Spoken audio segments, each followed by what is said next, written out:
It's the guy G Holy repping gholy.com. And yo, let me tell you something. I'm gonna tell you why this is probably the most interesting battle in a while, right? Cause it's the flip flop. Like in the mix. Like it's probably split right down the middle. Lupe versus Royce, right? And the niggas who on Lupe's side, they kind of value his directness more and his, his approach. I seen people saying, yo, that Biz Markie line was mean. I didn't personally like the Biz Markie line at all. I didn't think it was that serious at all. I don't like it. But people on Roy's side was like, yo, his technicality, the way he bringing it is just ridiculous. And I get it. This is why I've been flip-flopping back and forth so much. Like when I first heard both battles, I heard them at the same time. Roy's shit was better than me. It was clear. Royce, out of here.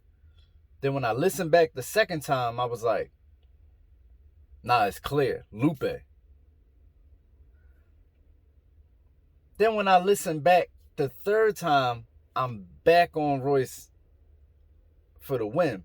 But let me break it down a little bit.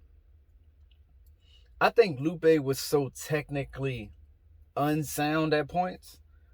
And it's not even, this not Lupe character. This not even like Lupe. So Royce was right when he said it feel a little forced, because it feel a little weird. Like if Lupe never really be like, he don't come with these angles. Like he don't be, but whatever. Like we don't know that man. He probably, he fucking 40 now. He probably changed. Whatever. That's not what I'm saying. What I'm saying is, technically, on the technical side of rap, Lupe never been this sloppy. Lupe was sloppy as shit on certain parts of this joint, especially when he was like, you a motherfucking this and a motherfucking that. And I'm like, is he freestyling this shit? And there's people saying, yo, maybe he freestyled some of the parts. He had to be, because Lupe never been that technically fucked up. Like he never been that sloppy lyrically. And then but he did have times where he tightened up. He went in and out, and I do like his delivery on the shit. Cool. Royce though, man, just if we talking about who got the better song, period, Royce by far, man. That mixing was trash, but the song itself is crazy. This is one of Royce's best songs ever, lyrically. And there's people who saying, see, this is different between Royce and Eminem. All the shit Royce was saying was coherent, and it was making sense, and it was cohesive. Niggas like, yo, Royce jumping all over the place. These the same niggas that like murals. Niggas want to say Royce jumping all over the place, but these the same niggas that like murals. See, that's the problem. Lupe got real stands. Royce ain't really got stands like that. It's niggas that fuck with Royce. But Lupe is one of them niggas who got a cult following. So even when you grading and it say 50-50, you still kind of got to give it to Royce a little bit when the public say 50-50, because a lot of the public is Lupe fans. It's like when we did the joint with Lil Kim versus Nicki. We know it's a bunch of niggas online right now who last name is Minaj or Barbie, and these is the people who gonna come to her defense no matter what. It ain't that many Lil Kim motherfuckers that, first of all, it's a whole different era. For her to have fucking Barbies, like she would have to come out like, she'd have like the Queen Bee pack or something like that, which it is a lot of them, but not like Nicki, because Nicki started in the MySpace era. Lil Kim started in the, you had to rap in front of Biggie era and get like, you get what I'm saying? So when you edge it, when they saying it's 50-50, you gotta edge Royce a little bit, because Lupe got stands, dog. Lupe damn near Eminem with this shit.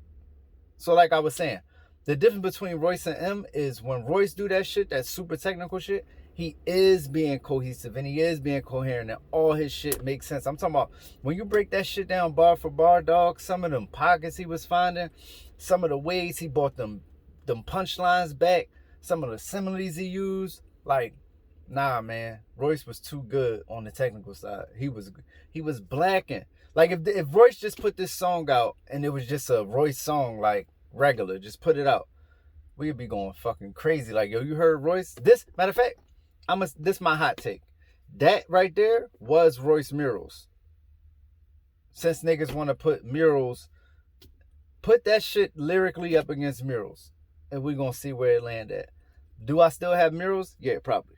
But I'm saying that shit was 7 minutes of torture, bro. That shit was 7 minutes of lyrical torture. And like I said, it depends, because I do respect Lupe angles. This is what I wanted to say I respect about Lupe. I respect the angles that he took. The angles that he took was sharp. Sharp angles. He really exposed Royce a lot to a lot of shit. You know what I'm saying? And I don't blame him for going a little bit below the belt, because he did say that you like black people more, and he definitely said he'd shoot. I don't know if Lupe got a son, but he definitely said he'd shoot his son while he was holding his son chips. So if Lupe want to turn around and say he hope Royce get killed instead of Bismarcky, then it's fair game. Hope you get killed instead of Bismarcky, and I shoot your son while you holding son chips. That's like the same level to me. So, you know what I mean? And Lupe said the podcast is over. It's a wrap for the podcast. So I was never a fan of that bullshit. Anyway, I thought it was the weirdest idea ever. I thought that shit was peanut butter and apple chips. I thought that shit was pancakes and mayonnaise. Like, I never saw that being a thing ever. So I was glad. I'm glad they ended that shit. They needed to end that chapter of their life, because they both bigger than that. You know what I'm saying? Individually. But yeah, that's my take, man. Right now though, I'm taking Royce. Right now. That's only because I gotta pick. If I really don't, listen, no, this is my official joint. It's just a tie, bro. We need another round. We need another round. As soon as that round come, you already know I'm on it. So sub. We're gonna get the rounds. We're gonna get the lyrics that they put the lyrics out. Fuck with me, man. It's the guy G Holy. Wild, more content coming, different type of shit. Documentaries coming, and you know to have. So if you subscribe, thank you. I love you. About to hit 100. Stay tuned, and if you didn't, then do yourself the biggest favor. You know what I mean? It's the guy G Holy.